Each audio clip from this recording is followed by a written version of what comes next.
بسم اللہ الرحمن الرحیم۔ السلام علیکم ورحمۃ اللہ وبرکاتہ۔ دوستو، 14 اگست 1947 کو جب پاکستان معرض وجود میں آیا تھا، اس وقت ہمارے آباء و اجداد نے ہندوستان سے پاکستان کی طرف ہجرت کی تھی۔ آج ہم حدیث مبارکہ کی روشنی میں جانیں گے کہ حقیقی مہاجر کون ہیں۔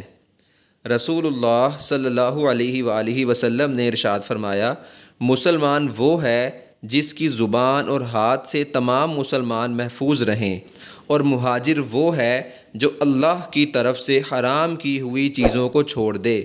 صحیح بخاری شریف کی روایت ہے۔ دوستو، اپنے دین کو بچانے کے لیے اپنے آبائی وطن چھوڑنا بڑی قربانی اور فضیلت کی بات ہے، اس میں کوئی شک نہیں۔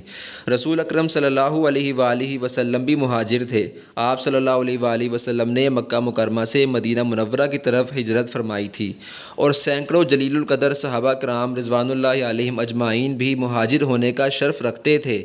لیکن یاد رکھیں کہ ہجرت کا اصل مقصد اللہ تعالیٰ کی نافرمانی کے ماحول سے دور جا کر اللہ کی اطاعت و عبادت کو بلا روک ٹوک سر انجام دینا ہے۔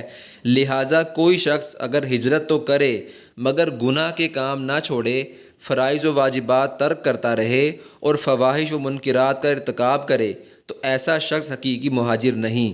لہٰذا ہمیں چاہیے کہ ہم اللہ کی نافرمانی کو ترک کریں اور اللہ کی اطاعت و عبادات کو سر انجام دیں۔ جزاک اللہ خیرہ۔